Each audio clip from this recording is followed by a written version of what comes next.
जय जय जय जय शाश्वतम् आदिनाद ब्रह्म ओंकार शाश्वतम्। सूर्य उग कर भी भला क्या हित करेगा, आंख पर पट्टी अगर हम बांध बैठे। सूरज तो उग ही रहा है, कृपा तो भगवान की बरस रही है, हम ही पेंदी में छेद करके बैठे हुए हैं, सब चू जा रहा है या उल्टे ही रख के बैठे हुए हैं। ड्रम लेके बैठे थे लेकिन ड्रम की पेंदी में रहता है ना, वो उतना सा आ रहा है। भोलेनाथ ने बताना शुरू किया कि हे देवी, सगुन अगुन ही नहीं कछु भेदा, गावहि मुनि पुराण बुध वेदा। साकार और निराकार में कोई फर्क नहीं। ये मुनि और वेद गाते हैं तो क्या फर्क है? सिर्फ टेम्परेचर का फर्क है।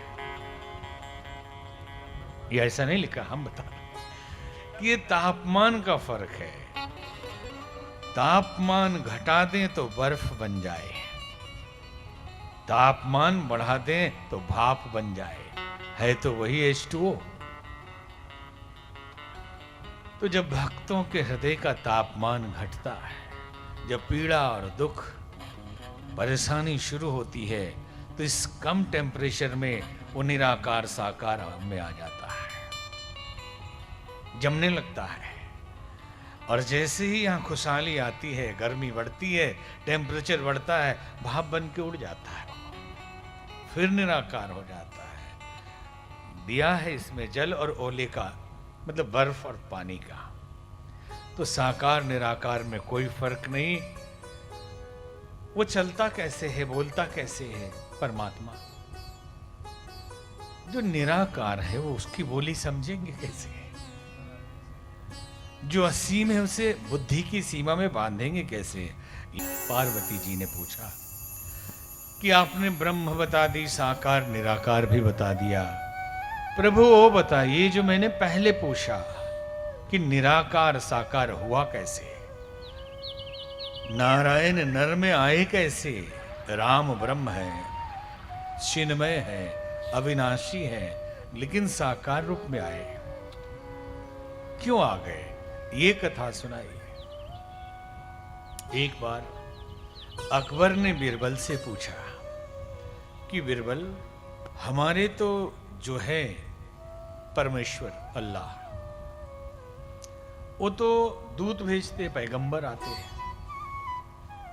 आपके में भगवान क्यों आ जाते हैं खुद?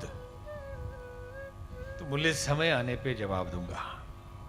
गर्मी का मौसम आया, यमुना में नौका विहार करने का प्रस्ताव बिरबल में रखा और चुपके से पहले से शहजादे सलीम का एक पुतला बनवा दिया,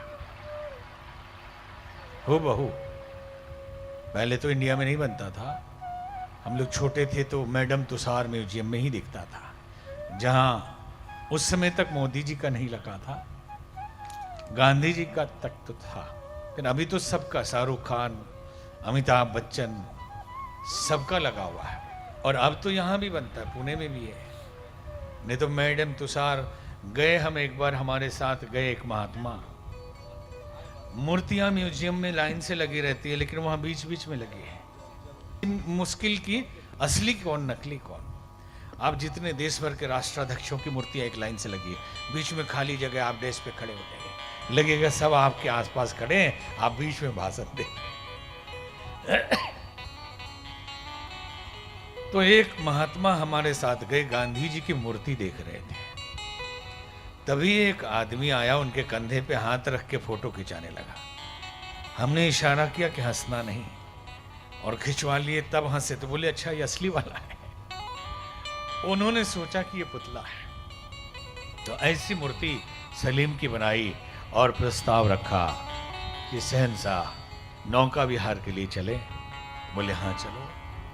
और नाविक मल्लाहों को पहले से सावधान कर दिया था कि आज बादशाह नदी में कूदेंगे, बचा लेना। और जैसे बीच नदी, बोले शहजादे को भी ले लेते हैं, और असली को नहीं लिया, पुतले को लिया।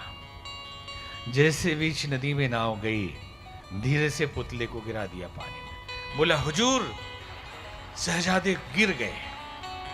अब अकबर कूद गए बचाने के लिए बेटे को। मल्लाह आए, बचा के अकबर को ले आए, पानी निकाला। बोले बेटा तो ठीक है।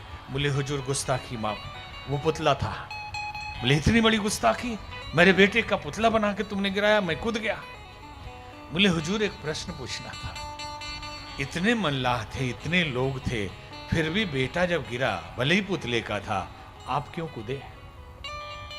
बोले अरे बेटे को कुछ हो जाता तो, कहीं मल्लाह बुलाते बुलाते देर हो जाती, इसलिए मैं कूद गया। बोले मैं आपके प्रश्न का उत्तर दे रहा हूं